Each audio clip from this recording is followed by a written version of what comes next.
होठों को हरदम तुम्हारा बयान हो।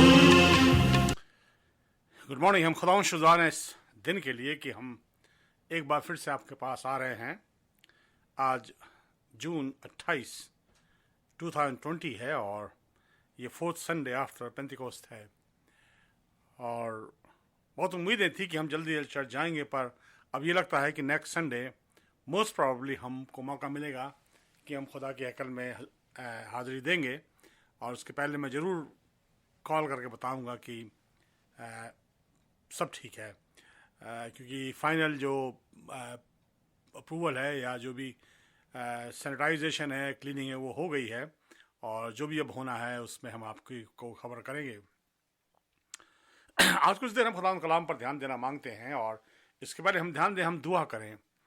खुदावंद तुझसे मांगते हैं इस दिन में तो हमारा सहायक हो, ताकि जब हम तेरे वचन पर ध्यान देते तेरी बातें हमें समझ में आए, वो बातें समझ आए जो शायद इंसान की ज़बान न दोहराए पर तेरी आत्मा हमें कायल करे। सबके साथ यीशु के नाम से आमीन। तो जिस ज़माने में आज हम हैं, बहुत सी परेशानियां दिखाई पड़ती हैं और ख़ास तौर से हमारे मुल्क में हम इस बात को देख रहे हैं कि बहुत ज़्यादा शोरगुल है, लॉ एंड ऑर्डर की परेशानी है और कई जगह ऐसा हो गया कि वो चाहते ही नहीं कि जो पुलिस या जो कानूनी हल का काम करे, और अगर वो ना करेगा तो हमारे लिए बहुत बड़ी परेशानी होगी। कि आज अगर कोई परेशानी होती है ख़ानदान में या मोहल्ले में या आसपास, तो पहला काम ये होता है कि हम 911 कॉल करते हैं और इत्तला करते हैं, और जो पुलिस या शरीफ है या जो भी उस समय इंचार्ज हैं वो एकदम से आते हैं और हेल्प करते हैं और अच्छा लगता है कि प्रॉब्लम सॉल्व हो गई। पर आज जब ये चीज़ें ना हो ऐसी और हमारी हेल्प कोई ना आए तो हम क्या करें? तो क्या हम कानून अपने हाथ में लें? नहीं, ये गलत है। तो हम एक परेशानी का शिकार हैं इन दिनों में, जबकि इस मुल्क पे हम कई सिटीज़ के अंदर इस चीज़ को देखते हैं जो दुखदाई हैं, और हम ये दुआ करते हैं वी प्रे कि खुदा सब कुछ शांत करेगा और ख़ास तौर से हमारे प्रेसिडेंट की सहायता करेगा कि वो अपने काउंसिल के साथ इन चीज़ों को कंट्रोल कर सकें और सब कुछ मुल्क में अमन का हो। पर जब हम रिलीजियस एनवायरनमेंट में आते हैं तो वहाँ भी एक सामर्थ्य काम करती है, और ये नहीं कि हमने मसीह के गीत गा लिए, कुछ हिम्नल हमने दोहरा लिए या दुआएं कर ली और हमने कहा बस हमारा हिस्सा पूरा हो गया। नहीं, खुदा की सामर्थ है जो काम करती है, उसके बगैर मुश्किल है।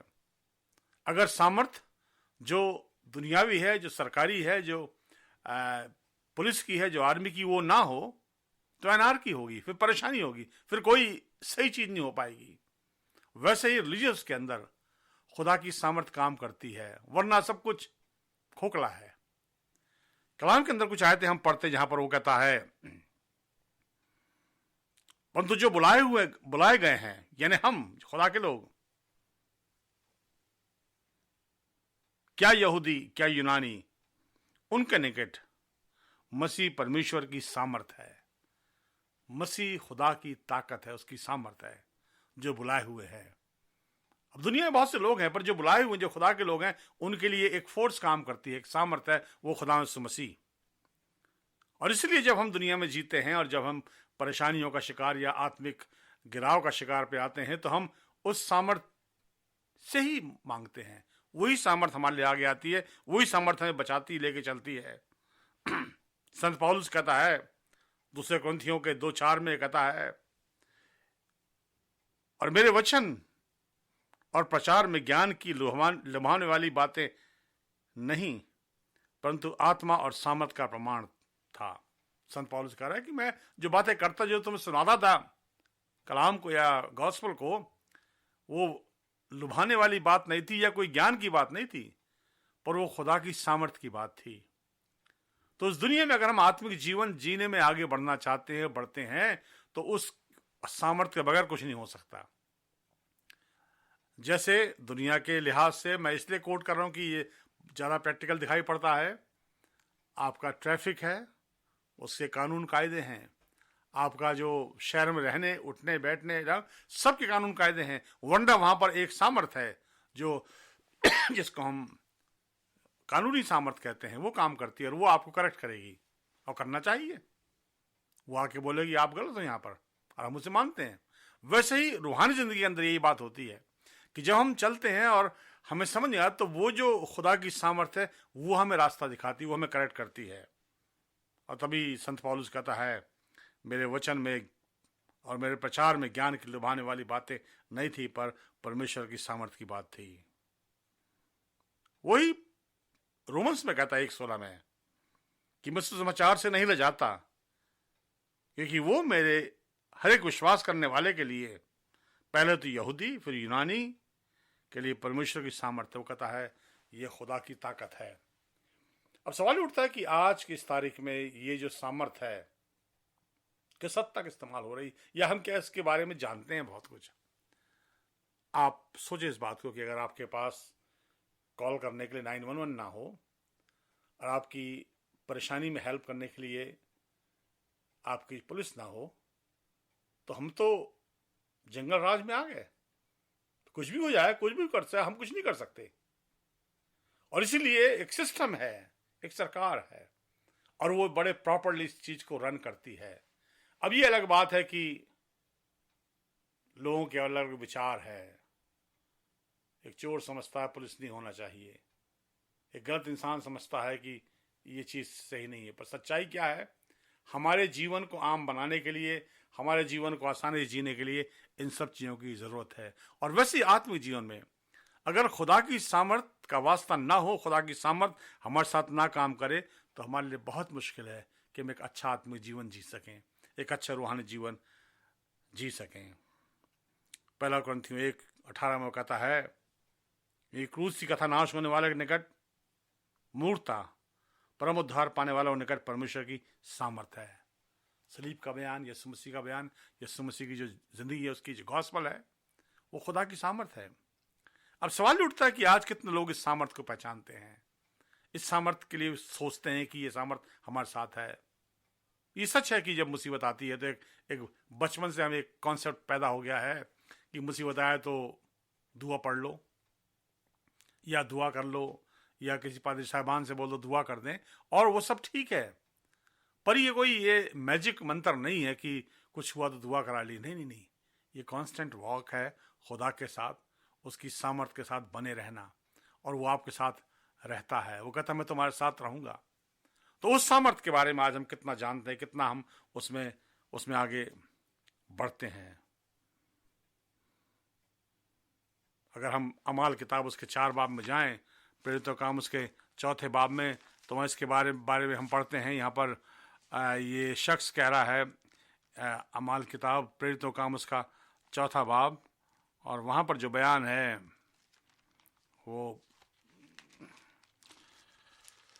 हाँ, प्रेरितों का काम उसका 4 बाब उसके 10 आयत से वो कहता है,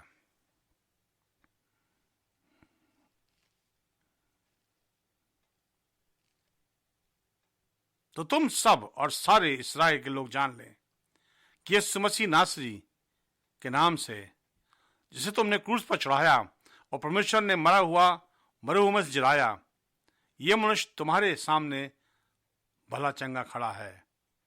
ये वही पत्थर है जिसे तुम राजमिस्त्री और निकम्मा तुच्छ जाना, और वो कोने से एक पत्थर बन गया। किसी दूसरे के द्वारा उद्धार नहीं, ये स्वर्ग के नीचे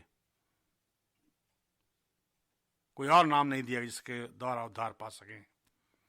तो यहां पर खुदा के शागिर्द इस बात कह रहे हैं कि तुमने ये सब कुछ किया, परंतु वही सामर्थ्य काम करती है। वही जिसको तुमने निकम्मा जाना, वही आज सामर्थ्य है जो हमारे जीवनों को तब्दील करती है। अगर हम अमाल किताब के 2-3 बाब में जाए, तो वो जो बैठा हुआ था लंगड़ा, वो वहां पर वो उनकी तरफ देखता है ध्यान से, और वो कहता है कि क्या देखता हमारी तरफ। और वो कलाम में जो लिखा है कि वो कुछ पाने की उम्मीद से ताकता था उन्हें, कि शायद मुझे कुछ दे दें, दान दक्षिणा। जैसे गिरजों के बाहर, मंदिरों के, मस्जिदों के बाहर लोग बैठ रहते हैं कि खैरात ज़कात होगा, तो वो भी बैठा हुआ था। और पतरस कहता है कि सोना चांदी तो हमारे पास है नहीं, पर जो हमारे पास है वो देते हैं। यीशु नासरी के नाम से खड़ा हो जा, वो सामर्थ थी। वो सामर्थ के नाम से वो खड़ा हुआ और चलने लग गया। खुदा की सामर्थ ऐसे काम करती है। खुदा की सामर्थ वो सामर्थ जिसके बारे में बहुत बहुत कुछ हम सोचते नहीं, या बहुत कुछ कहा नहीं जाता। हम समझते हाँ जी खुदा है जी, हमने दुआ कर ली थी, खुदा नहीं जी, वो वाकई काम करती है अजीब ढंग से। वो उस बयान को हम पढ़ते हैं, जब वो जा रहा था अपनी दुनियावी मिनिस्ट्री में और प्रचार करता था, तो वो एक छोटा आदमी पेड़ पर चढ़ गया था। उसका नाम था जकई। और जकई जब पेड़ पे चढ़ के बैठ गया तो वो देखना मांगता था कि यह है कौन सा। भाई तारीफ तो बहुत सुनी है, लोग बहुत कहते हैं कि भैया उसने ये कर दिया वो कर दिया, चल मैं देखता हूँ, कम से कम आँख से दिखाई दे जाए, वही बहुत मेरे लिए। और मसीह जब वहाँ आता है तो उससे कहता नीचे आ जा और मुझे तेरे घर जाना है। और हम कलाम में उन बयानों को पढ़ते हैं कि वो जाते हैं वहाँ, और जब वहाँ वो जाके बैठता है तो क्या होता है, जगह खड़े हो कहता है कि जो मैंने नाजायज़ दिया है, जो मैंने चोरी करी है, मैं वापस फेरता हूँ। क्या हुआ वहाँ पर? खुदा की सामर्थ ने काम किया, खुदा की ताकत ने वहाँ काम किया। वो जो अपने आप में इतना फंसा हुआ था अपने गुनाह में, अपनी चोरी चकारी में, वो कहता सब गलत है ये। जब यीशु मसीह के सामने आया तो उसकी सामर्थ ने उसे कायल किया और वो बदल गया। सवाल उठता है कि क्या आज इस सामर्थ ने हम में काम किया, हम बदले हैं क्या? ये सच है कि हम चूंकि मसीह परिवारों में पैदा हुए हैं, इससे सच शायद कि हम क्रिश्चियन फैमिली को बिलोंग करते हैं और हम थोड़े एक्टिव रहे, पर क्या खुदा की सामर्थ हम में काम कर सकी? क्या खुदा की सामर्थ ने मुझे छुआ है? देखो, दुनिया में ऐसा मैंने कहा जिसमें शुरुआत की थी कि अगर जो पुलिस फोर्स ना हो, गवर्नमेंट के लॉ ना हो, बहुत मुश्किल लाइफ जीना। हम जंगल राज में आ जाएंगे, कोई कानून कायदा नहीं, कुछ भी नहीं रचा, और तब हम एक जीवन नहीं जी सकते अच्छा। वैसे ही आत्मिक जीवन के बारे में यही है। अगर इस सामर्थ को लेके हम ना चलें तो हमारी जिंदगी बस ऐसी पानी में यहाँ से वहाँ तैरती रहेगी, कुछ भी नहीं है। फिर तो जो चाहे हमने किया, जो नहीं किया। जब खुदा की रूह काम करती, वो जो शागिर्द थे मसीह के, जब उन्हें खुदा ये सामर्थ को समझ लिया तो वो डिटरमाइन हो गए कि हमें क्या करना है, हम कौन हैं। उसके पहले हम पढ़ते हैं कि वो मसीह को छोड़ के भाग गए, वो डर गए, वो छुप गए, वो मुकरते हैं। पर जब उस सामर्थ को उन्होंने देख लिया, मसीह की सामर्थ को उन्होंने पा लिया, जब पवित्र आत्मा उन पर आ गया तो उन्होंने अपनी गर्दनें कलम करवा दी, वो मरने को तैयार हो गए, क्योंकि वो सामर्थ काम कर रही थी। अब आज इस दुनिया में जो ये बाहर की बातें छोड़ दें, जो दुनियावी चीज़ें को हम ध्यान ना दें इस समय, पर ध्यान दें आत्मिक जीवन में। आप एक आत्मिक जीवन जीना मांगते हैं, आप चाहते हैं कि आप खुदा परस्ती में रहें, जब तक ये सामर्थ जो खुदा मसीह की सामर्थ है आपके साथ ना हो, आपके लिए बहुत मुश्किल है। देखो, जो कलाम की आयतें हैं, बड़ी मोटी मोटी आयतें, हम सबको याद हैं। देख, मैं दरवाजे पर खटखटाता हूँ, जो मेरा शब्द सुन के द्वार खोले, भीतर आऊँगा, साथ भोजन करूँगा, उसके साथ रहूँगा। वो मेरे साथ रहना मांगता है, वो मुझे लेके चलना मांगता है। कौन है वो सामर्थ है। एक आयत और मैं जल्दी से ख़त्म करना मांगू, एक आयत और पढ़ लेंगे हम आखिर में। मुकाशवे में जो आयत है उसके 19 बाब में, मुकाशवा यानी प्रकाशित वाक्य, रेवलेशन चैप्टर 19, और वहाँ पर जो बयान है उसकी 13 आयत में मुकाशवा रेवलेशन 19 लिखा है, और वो पूरा बयान है। मैं थोड़ा पहले से पढ़ लूँ। लिखा, फिर मैंने स्वर्ग को खुला हुआ देखा और देखता हूँ कि एक श्वेत घोड़ा, और उस पर एक सवार है जो विश्वास योग और सत्य कहलाता है। वो धर्म के साथ न्याय और युद्ध करता है। उसकी आंख की ज्वाला है। उसके सिर पर बहुत से राजमुकुट हैं। उस पर एक नाम लिखा है जिसे उसको छोड़ कोई नहीं जानता। वो लहू छिड़का हुआ वस्त्र पहने हुए है और उसका नाम परमेश्वर का वचन है। द वर्ड, वचन देधारी हुआ, हमारे बीच में डेरा किया। वचन हम में काम करता है। आदि में वचन था, वो वचन यीशु है, वो आपके साथ रहता है, वो सामर्थ है। जो स्वर्गदूत जिसके आगे सरनुगु होते हैं, झुकते हैं, जो श्वेत वस्त्र पहने हुए है, वो वचन आपके और मेरे लिए है। वो कहता सोना चांदी तो नहीं है, पर जो है वो देता हूँ, ले उस वचन के नाम से खड़ा हो जा, उस यीशु के नाम से चल फिर। तो आज हम जब इस ज़माने में जी रहे हैं जबकि अपने आप में परेशानी ये बहुत हैं, चाहे हम कोरोना की बात कर लें, चाहे जॉब की तरफ से बात कर लें कि हमारे पास परेशानी है, फाइनेंशियल प्रॉब्लम है, कोई तरीका तो नहीं है, पर एक तरीका है, वो सामर्थ आपके साथ है, खुदा उसके साथ चलें, वो सब पूरा करेगा। ये तो वो खुदा है जो कौवों को रोटी खिला देता है। कलाम लिखा, बब्बर के बच्चे हाजतमंद होंगे पर मेरे लोग भूखे नहीं मरेंगे। तो वो सब कुछ करेगा आपके लिए। इतना बड़ा हम जिस मुल्क में हैं, शुक्र करें इस मुल्क के लिए कि यहाँ किसी को भूखा सोने नहीं देते, चाहे वो किसी भी तौर से उनके पास रोटी आनी है, चाहे पब्लिकेट्स जैसे भी हो, ये नहीं चाहते कोई भूखा रहे। ऐसी तो कोई परेशानी है नहीं हमें, खुदा हमको यहाँ लाया है। पर सबसे बड़ी बात, वो सामर्थ जो खुदा की है वो आपके साथ है कि नहीं है। अगर हम उस सामर्थ को माने, उस सामर्थ को लेकर चलें, तो हमारे लिए सब कुछ है। भूल जाए लोगों की बातें कि हमें ये नहीं चाहिए, हमें पुलिस नहीं चाहिए, हमें पावर नहीं, नहीं, हमें चाहिए यीशु मसीह की ताकत मेरे आत्मिक जीवन के लिए, तब मैं जी सकता हूँ, वरना बहुत मुश्किल है। खुदा करे आप सब इस बात को समझो।